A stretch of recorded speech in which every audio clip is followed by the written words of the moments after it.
کیا کوئی چیز کی کمی ہے مسلمان کے پاس؟ آج آپ دیکھیں گے کہ اس کے پاس، یعنی مسلمان کے پاس دولت ہے، طاقت ہے، عقل ہے، تعلیم ہے، قوت ہے، اور دنیا کے کئی حصوں میں اس کی حکومت بھی ہے، لشکر ہے، فوج ہے، ساری چیزیں ہیں اس کے۔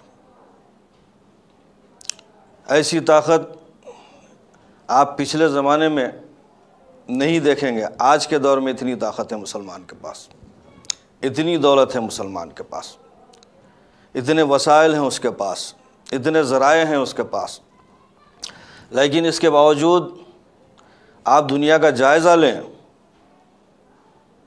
آپ ممالک پر دیکھیں آپ کہ آج افغانستان پریشان ہے، آج پاکستان پریشان ہے، آج سعودی پریشان ہے، آج ایران پریشان ہے، آج یمن پریشان ہے، آج ہندوستان کے مسلمان پریشان ہیں، ہر خطے کے مسلمان پریشان ہیں۔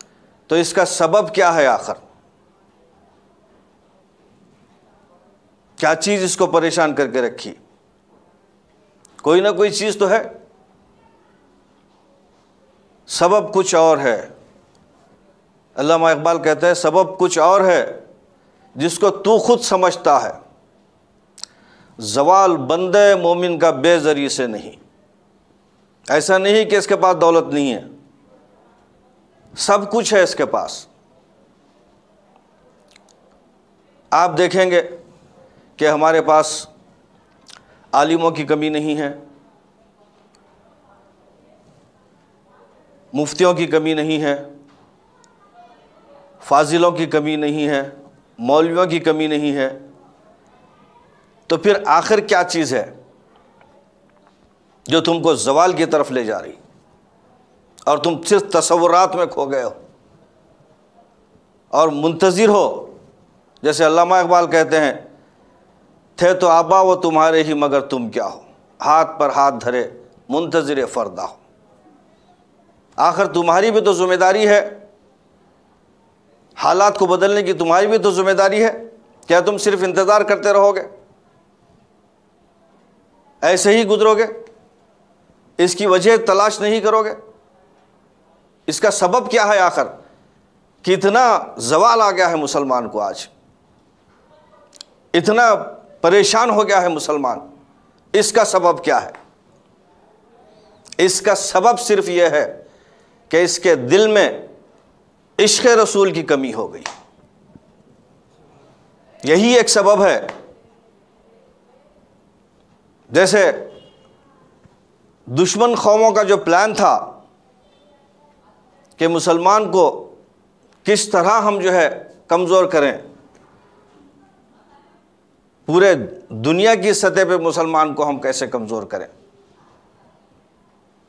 جیسے کہتے ہیں فکر عرب کو دے کے فرنگی تخیلات، اسلام کو حجاز و یمن سے نکال دو۔ اس طرح کا انہوں نے پلان بنایا، یہودیوں نے اس طرح کا پلان بنایا کہ جو ہے تمہارے جو خیالات ہیں، اسلامی تصورات ہیں، اسلامی جو خیالات ہیں، اسلامی جو شریعت ہے، پابندیاں ہیں، یہ ساری چیزیں جو ہے نکال کر، ذہن سے نکال کر کے اس کے اندر انگریزی خیالات ڈال دو، دے کے فکر عرب کو دے کے فرنگی تخیلات، انگریزی خیالات ڈال دو، عرب کی جو فکر تھی اس کو نکال دو، جو انقلابات تھے ان کے اندر، جیسے پروگرام کو لے کر کے انہوں نے اٹھا تھا عربوں نے دنیا میں، دنیا کو انہوں نے بدل کے رکھ دیا۔ ایسی فکر تھی عربوں کی۔ جس وقت ایران کو انہوں نے جو ہے پیغام لے کر کے وہاں پہنچے صحابہ کرام، چند ایک صحابہ کرام ایران کے دربار میں پہنچے، کیسی فکر تھی؟ عرب میں تھے وہ لوگ، مکہ میں رہنے والے چند صحابہ کرام ایران کے دربار میں پہنچے۔ آپ فکر کا اندازہ لگائیے۔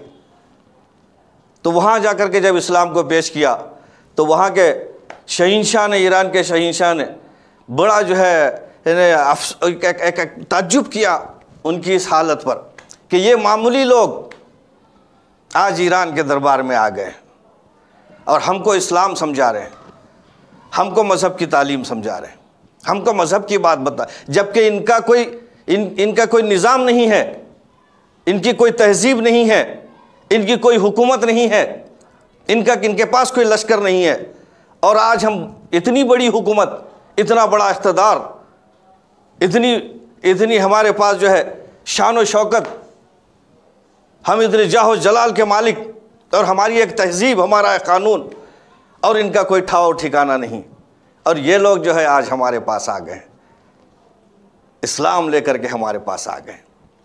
تو اس سے میں آپ کو بتانا چاہ رہا ہوں کہ فکر عرب کس کو کہتے ہیں؟ فکر عرب، فکر عرب کو دے کے فرنگی تخیلات، کیسی فکر تھی ان کی، عربوں کی فکر، حضور اکرم صلی اللہ علیہ وسلم نے ان کو کیسے چینج کیا، کیسے ان کو تبدیل کر دیا آپ نے، کتنے بڑے ان کے اندر حوصلے آپ نے جگائے، کیسی طاقت ان کے اندر بھر دی کہ وہاں ایران کے دربار میں پہنچ گئے۔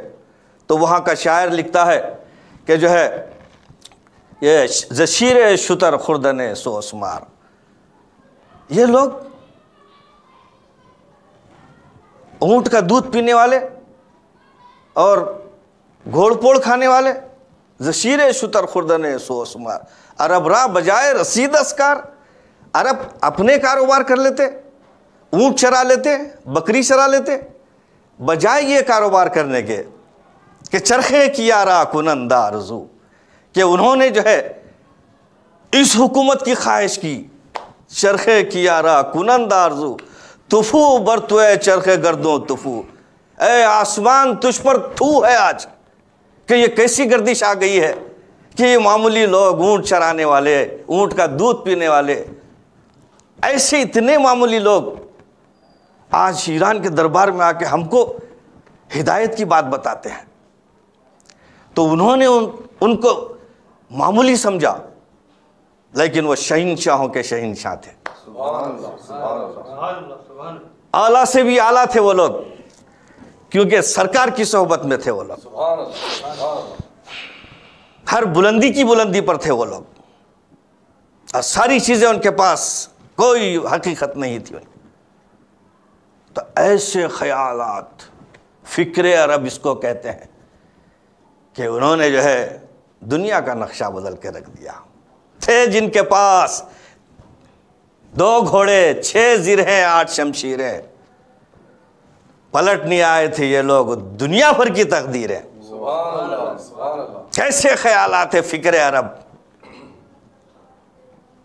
کس قدر انقلاب لائے دنیا میں وہ لوگ، 313 صحابہ کرام، کس قدر دنیا کے نقشے کو انہوں نے بدل دیا، برائی کو کیسے سفیدی سے مٹا دیا اور لوگوں کو جانثار بنا دیے، اللہ کے فرما بردار بنا دیے، اللہ کے مطیع بنا دیے۔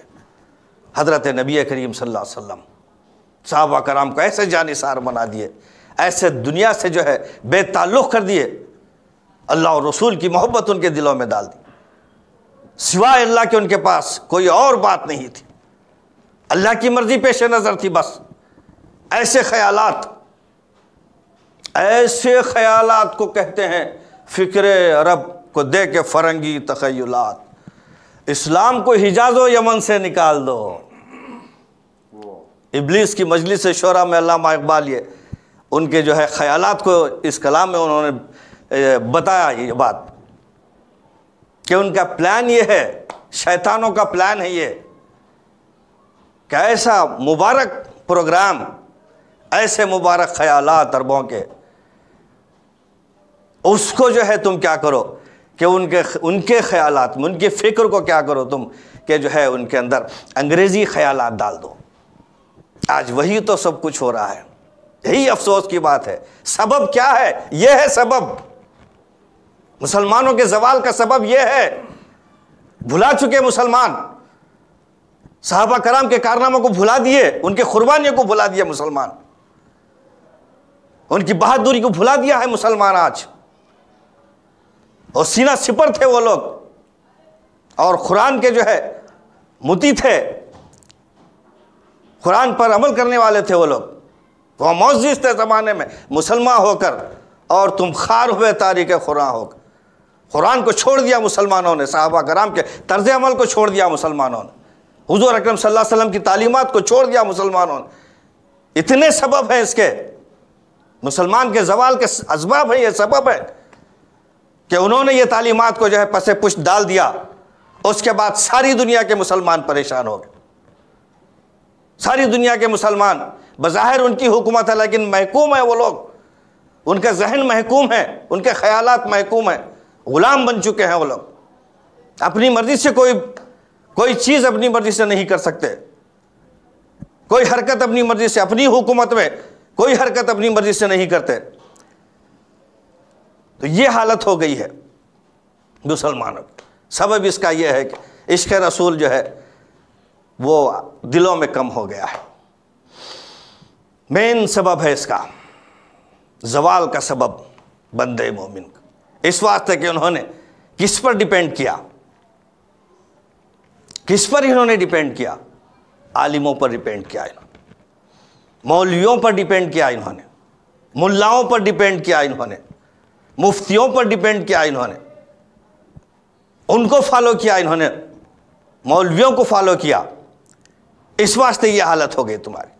ارے تم کو تو فالو کرنا چاہیے تھا اللہ والوں کو، فالو کرنا چاہیے تھا صوفیوں کو، فالو کرنا چاہیے تھا فقراء کو، تم کو تو جو ہے فالو کرنا چاہیے تھا ابدال کو، غوث کو، خطب کو، اللہ والوں کو فالو کرنا چاہیے تھا۔ اس کے بعد دیکھیں کہاں سے زوال، کیسے زوال آئے گا؟ اگر آپ ان فقراء کے راستے پر چلیں گے، ان کے ہدایات پر چلیں گے، صحابہ کرام کے طریقے پر چلیں گے، قرآن کو آپ فالو کریں گے، تو کیسے زوال آئے گا؟ ساری دنیا پر حکومت ہو جائے گی اگر آپ اس طریقہ کار پر چلیں گے۔ دیکھیے آپ تاریخ کا مطالعہ کر کے، جب تک صحابہ کرام تھے اس وقت جو ہے دبدبا تھا، ہیبت طاری تھی دنیا میں، اور لوگ جو شریف النفس لوگ تھے وہ مطمئن تھے، آرام سے زندگی گزار رہے۔ شریر لوگ ان کی بولتی بند تھی۔ اس کے بعد میں جب آہستہ آہستہ سے صحابہ کرام جو ہے دنیا سے کوچ کر گئے، اس کے بعد میں علماء کے ہاتھ میں اسلام آ گیا، عالموں کے ہاتھ میں اسلام آ گیا۔ اس کا نتیجہ کیا ہوا کہ حضرت امام حسین شہید ہو گئے، حضرت امام حسن شہید ہو گئے۔ یہ عالموں کا دور ہے، یہ اللہ والوں کا دور نہیں ہے، عالموں کا دور۔ جب ان کے ہاتھ میں اسلام آ گیا، جب ان کے مشورے سے اسلام چلنے لگا، جب علماء نے مشورہ دیا، جب اسلام کی باغ ڈور جب عالموں کے ہاتھ میں آ گئی، مولویوں کے ہاتھ میں آ گئی، تو انہوں نے اسلام کا یہ نقشہ کر کے رکھ دیا۔ اس قدر زوال آ گیا کہ ایک عظیم ہستی حضرت امام حسین سرکار کے نواسے کربلا معلیٰ میں شہید ہو گئے۔ یہ عالموں کا کارنامہ ہے، انہوں نے ان کو گائیڈ کیا، انہوں نے جو ہے بادشاہوں کی سرپرستی کی، اور جو ہے ایسی اس راہ پر ان کو لے کر گئے، اور وہاں ان کو جو ہے حضرت امام حسین کو جو ہے شہید کر دیا گیا۔ یہ چیزیں ہیں، یہ سمجھنے کی چیزیں۔ آج ہمارے پاس کیا چیز کی کمی ہے؟ تعلیم ہے، دولت ہے، ایک سے ایک مکانات ہیں، کار نشین ہے، موٹر نشین ہے مسلمان، قوت ہے، طاقت ہے، اقتدار ہے، ساری چیزیں ہیں، لیکن مجبور ہے، فساد برپا ہے، فساد، رات اور دن فساد برپا ہے۔ کسی مسلمان کی زندگی کا کوئی بھروسہ نہیں، ایسا بارود میں زندگی گزارتا ہے، میزائل کی آوازوں میں زندگی گزارتا ہے، گولیوں میں زندگی گزارتا ہے، فائرنگ میں زندگی گزارتا ہے۔ اتنی مصیبت زدہ زندگی ہو گئی، ایک پل کے لیے اس کو آرام نہیں۔ کیا وجہ ہے؟ یہی وجہ ہے، سرکار دو عالم صلی اللہ علیہ وسلم کو آپ نے اپنے دل سے نکال دیا، وہ تعلیمات کو بھلا دیا مسلمانوں، وہ تعلیمات کو لائیے۔ اس کے بعد دیکھیے پھر کیسا ان کا یہودیوں کا پلان کہ فکر عرب کو دے کے فرنگی تخیلات، اسلام کو حجاز و یمن سے نکال دو۔ شیطان کا آخری مشورہ یہ ہے، وہ فاقہ کش جو موت سے ڈرتا نہیں ذرا. کیا خطرناک مشورہ ہے. وہ فاقہ کش جو موت سے ڈرتا نہیں ذرا، روح محمد اس کے بدن سے نکال دو. یہ پروگرام ہے یہودیوں کا، یہ پروگرام ہے اسلام دشمنوں کا، یہ ہے پروگرام ان کا کہ حضور کی محبت ان کے دلوں سے نکال دو.